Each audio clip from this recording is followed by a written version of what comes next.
રામ નારાયણ રામ। પ્રકૃતિ આપણને શું પ્રેરણા આપે છે? તેનાથી આપણને કયા કયા પાઠ મળે છે? બાજ ખૂબ ઝડપથી આકાશમાં ઉડતો હોય છે। ઉપરથી જ તેની નાની આંખથી પાણીમાં તરતી માછલીને સરળતાથી જોઈ શકે છે। પછી તે નિશાન સાધીને પાણીમાંથી માછલીને પકડી લે છે। આ જ જોઈને વૈજ્ઞાનિકોને વિચાર આવ્યો કે આપણે પણ આકાશમાં ઉડી શકીએ। ત્યારબાદ પ્લેન અને રોકેટનો શોધ થયો।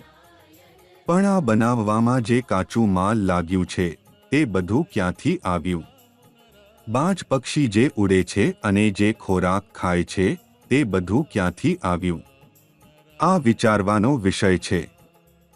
તમે આ વાતો શા માટે નથી વિચાર માનતા?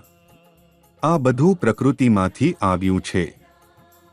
ધરતી પર આજે જે કંઈ છે તે બધું પ્રકૃતિની આભાર છે, તે પ્રકૃતિની ભેટ છે। આપણે હંમેશા પ્રકૃતિની પૂજા કરવી જોઈએ, તેને યાદ કરવી જોઈએ। આકાશનો આભાર માનવો જોઈએ કે તેણે આપણને જીવન અને તમામ ભૌતિક સુખસુવિધાઓ પ્રદાન કરી। આપણું જીવન પ્રકૃતિને ધ્યાનમાં રાખીને તેની પ્રેરણા લઈને જીવવું જોઈએ। કારણ કે પ્રકૃતિ જ આપણને સંતુલિત અને આશાવાદી બનાવે છે। આપણા જીવનમાં જો કશુંક ઓછું હોય તો પ્રકૃતિ તેને સંતુલિત કરી દે છે। તેથી દરેકે પ્રકૃતિ સાથે જોડાવું જોઈએ।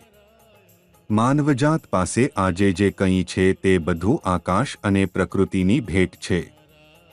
આકાશ, ધરતી, પાણી, હવા અને ઊર્જા આ પંચભૂતોથી બધું બનાવવામાં આવ્યું છે।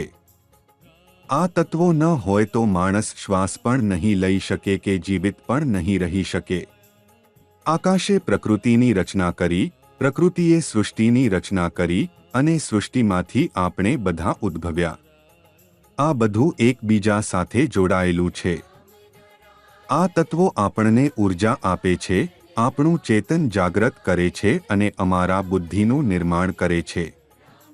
માનવ જે કંઈ પણ કરે છે તે યોગ્ય છે કે અયોગ્ય છે તે આપણી બુદ્ધિ આપણને બતાવે છે। આપણા અંદર વસેલા આપણા ચેતન જ આપણું મન છે, તે આપણને બધું બતાવે છે।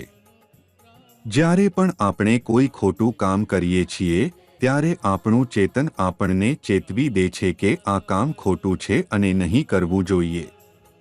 આકાશમાં ક્યારે કોઈ ભેદભાવ કે વૈમનસ્ય નથી રહેતું, પરંતુ ધરતી પર લોકો એકબીજા પર ઈર્ષ્યા, દ્વેષ અને ઘૃણા રાખે છે। આ બધાના જાળમાં ફસાઈને આપણે સંવાદિતા અને સંયુક્તતા ભૂલી ગયા છીએ।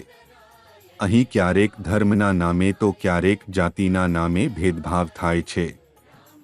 પરંતુ આપણને આકાશ અથવા પ્રકૃતિ પાસેથી આ શીખવાની જરૂર છે કે કઈ રીતે એક નિશ્ચિત રૂટીનથી જીવન જીવી શકાય। જીવનને ક્રમબદ્ધ રીતે જીવી શકાય છે તે શીખવી જોઈએ। જ્યારે આ સૃષ્ટિ બની ત્યારબાદ તે ધીમે ધીમે વિકાસ પામતી ગઈ। અંતે આ સૃષ્ટિ વિશાળ બની ગઈ।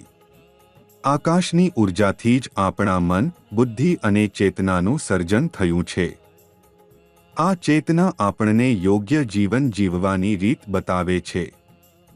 જો તમે પણ જીવનમાં શિસ્ત લાવવા માંગતા હોવ તો તરત જ રામ નારાયણ રામ નામ સાથે જોડાઈ જા।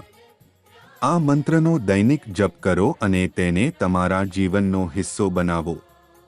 જેમ તમે શ્વાસ લેતા હો તેમ આ નામ તમારા અંતર્મનમાં સમાવી લો। આ બીજ મંત્ર છે જે તમારા જીવનમાં સાર્થક પરિવર્તન લાવે છે।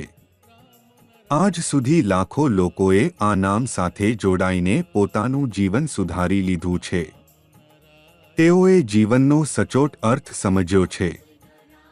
જ્યારે પણ તમને સમય મળે રામ નારાયણ રામ નામનો જપ કરજો।